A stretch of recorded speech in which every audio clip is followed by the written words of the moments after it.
Hello students, this is the fifth and the last part of our poem Keeping Quiet.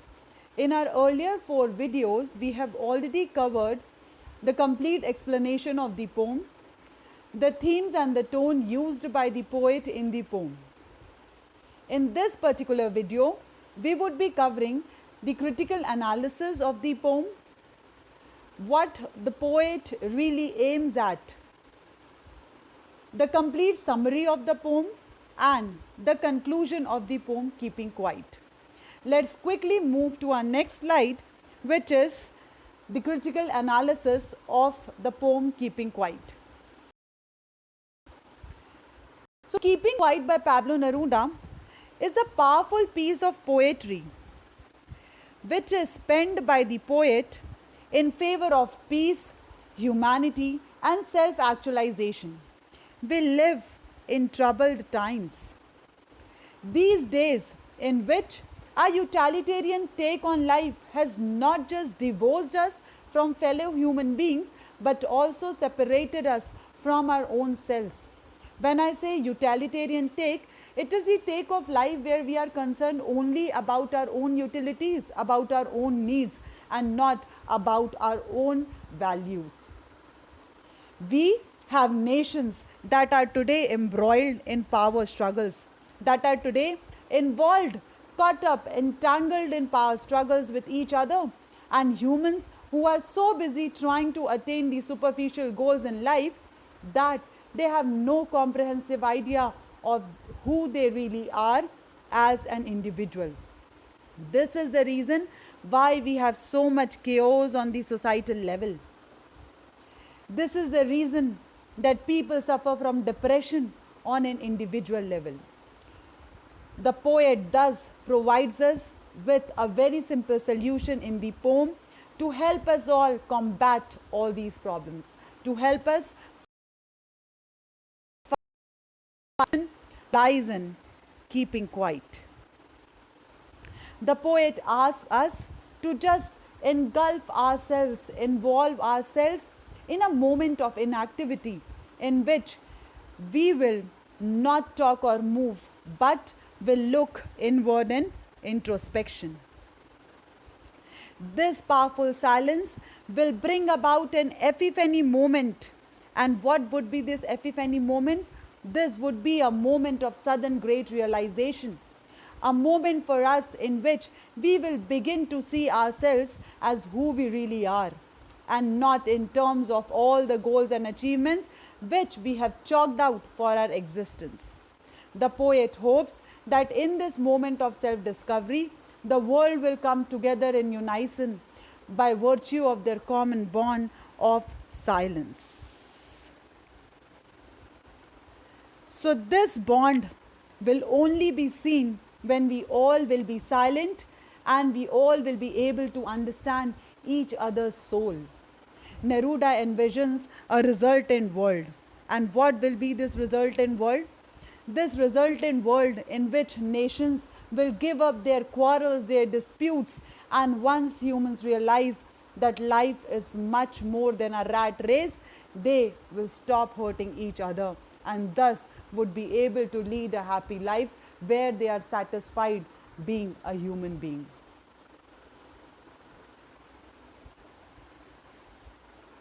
It is wonderful to note the plethora of values which Neruda has imparted by means of a simple poem Keeping Quiet. He has motivated us towards assuming humanity as our identity, since keeping quiet will help us consider our place first as humans and then as belonging to a particular race or religion. So humanity should be our identity first, and then we should consider ourselves as a part of a race or a religion. He has also tried to instill in us an anti-war attitude. And this anti-war attitude speaks in favor of putting on clean clothes. People will wear clean clothes where there would be no mark of blood, of murder, of death. Neruda has exposed for us the big farce that wars are in, which lives are shed. Wars are something in which lives are shed for the benefit of just a bunch of bureaucrats. These bureaucrats who are just selfish to fulfill their own needs, even on the cost of someone else's life. He wants us to stand against this inhumane bloodshed which turns one brother against the another. Because at the end of the day, we all are children of this world.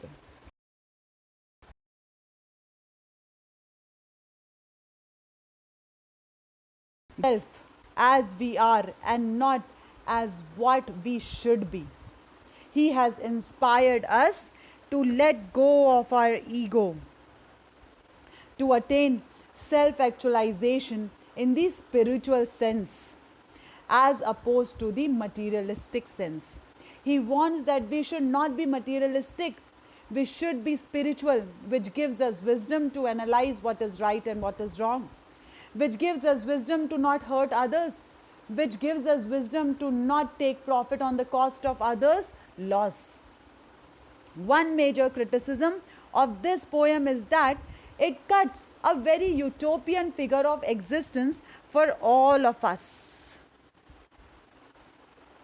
All the philosophies forwarded by Neruda sound brilliant, but we cannot help but be compelled to question that is it really practical? Whatever Neruda has talked about, is it really possible to imply? Is it really possible to attain a world peace and a meaningful existence just by keeping quiet? Perhaps Neruda has oversimplified this matter for us, but at least he has provided us with a model towards which we can actually work. So Neruda has oversimplified this for us because he has told us that keeping quiet is the only solution to it, and thus we would be able to attain a world peace. But this is not possible. People are not that wise enough to understand that the complete peace of world is something which would give them eternal happiness. People would still be busy in making profit to themselves and no one would be interested in keeping quiet. But at least, even if people do not listen to him, he has provided a way, a model towards which we can work and attain this. Peace might be in coming, cannot be gauged during the process of reading. It lies in the ripples of thoughts and the residual realization which the poem creates after we have set it down. Will not be able to understand the brilliance of the poem just by reading it. It is only when we start thinking about it, all the ripples of thoughts that are created inside our head and the realization that we have at the end, the place where we are living in giving us. What is the life which we are living giving us? It is that realization which helps us know the complete brilliance of the poem.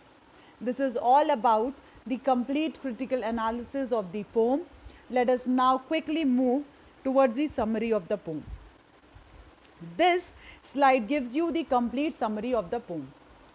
I would once again narrate the complete summary which would help you understand the poem well. Neruda begins by asking all of you to count to 12 and keep still. These 12 seconds would help everyone calm themselves and relax and be ready to begin introspection and retrospection. Points which would be seen when all of us are experiencing the moment of silence. Poet also says that he wants people to break the barriers of communication and speak no language at all at least for few minutes. These moments of silence would be unique and enticing because in our mundane life, in our daily life, we are constantly working towards selfish goals. And we never take out time to reflect back, to think about the actions that our selfish goals will result into. This sudden silence would also give us an opportunity to introspect and unite humanity. We would all perform this activity together. Since we would not speak for a while, barriers between communities would break and a sense of brotherhood would prevail. Man would also get an opportunity to realize how he is destroying nature and harming himself in this process. The fisherman that harms the aquatic life would realize how nature brings them a cold reception. The man who gathers salt from the sea would realize that the nature retaliates by turning his hands rough. Because his hands are rough, he would come to know that because I am harming the nature is going to revert back.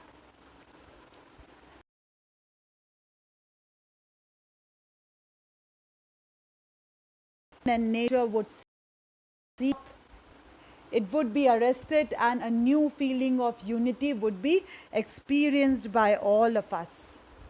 Those who plan and implement biosphere and nuclear weaponry should for once shed their old attire, should for once stop their profession and preoccupations and put on clean clothes to walk among their fellow men. Put on clean clothes means they should leave all their ugly practices which are hurting others, and they should wear clean clothes. It means that their soul should be now clean to not think bad about anyone else around. They must use this time to truly witness what they would destroy with their attempts to achieve a fruitless victory. Such a win leaves no survivors, because even if they were physically alive, they would be emotionally dead, and eventually complete mankind will perish. Complete mankind will be dead. The war will be a victory of scientific knowledge, but there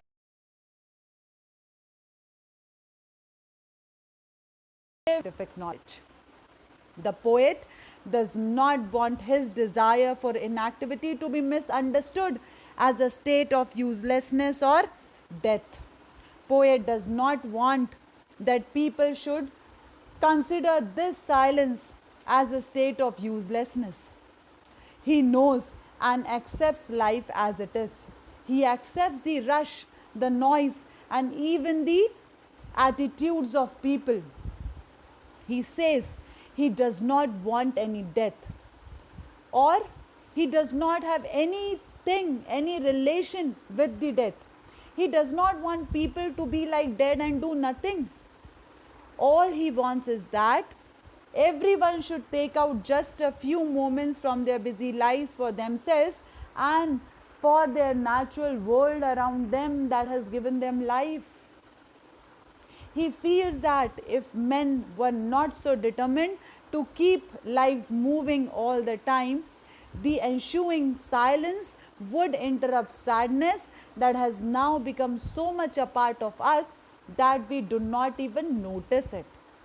This sadness comes from not knowing our own self and always trying to achieve everything possible at the earliest. We are being a part of the race where we want one thing after the other, one thing after the other, and in this process we have forgotten that it has not given us happiness.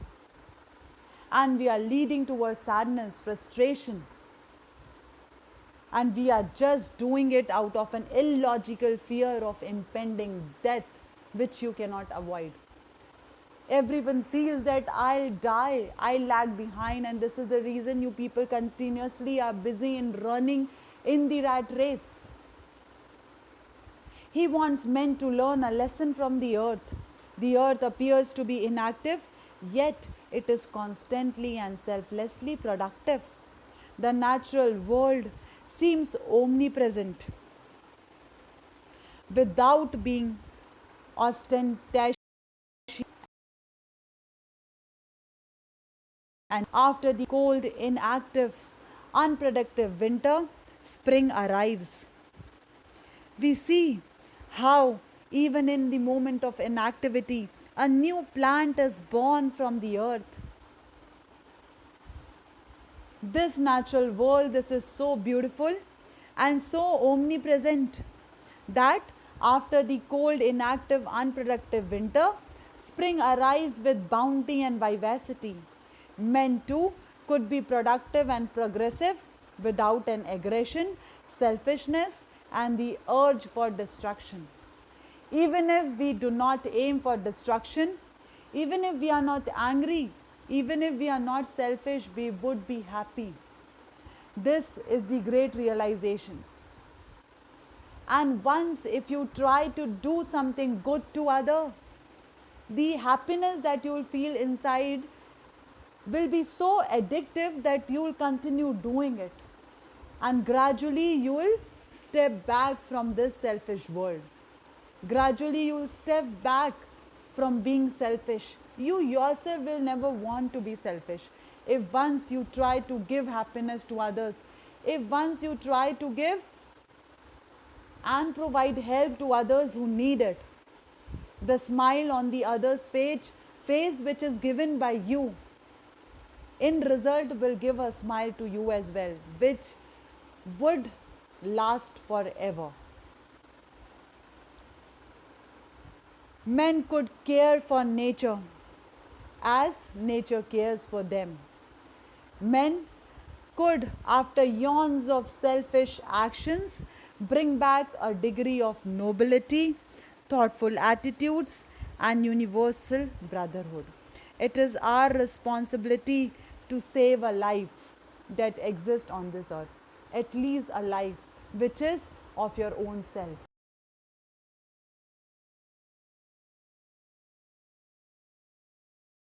Own self. Don't indulge into anything that harm the nature, that harm others, and that harms your future generation. Give happiness to others. Let your nature bloom, blossom, because that nature has given you life, and leave something for your generations. A society where love dwells. A society where every person is ready to help others. A society where self-satisfaction is more important than achieving the materialistic things. This is all about the summary of the poem Keeping Quiet.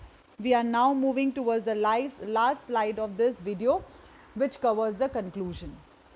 Keeping Quiet by Pablo Neruda is a reflective piece of poetry which has philosophized a solution to the problems caused in the world due to growing materialism, greed, and power lust. The poem speaks in favor of inward self-fulfillment, which should be independent of the external factors. This satisfaction, this inward self-fulfillment should not be affected by the external factors of greed and of materialism. It is highly spiritual in the way it urges readers to shed their egos and to realize one's identity as a human beings, to fulfill all their values as human beings, to fulfill and to adhere to all the values which have been taught to you by your parents, by your elders, and by all the great people who have sacrificed their life so that you can live a better life. The poet's writing style in this poem is very soulful. This writing, because poet might experience something great in his own life. He might have experienced the loss in his own life, and therefore he has written it straight from the heart. Therefore, this poem might not hit the faculties of the intellect. It might not hit your IQ, your intelligent quotient. It might not appeal your IQ, but it would definitely appeal to your heart. This poem is not just an activist call to action, but it is a philosopher's poet call to introspection. He does not want you to act, but he wants you to analyze your actions and the result of your deeds. This is what the poem is all about. So we have completed the poem, keeping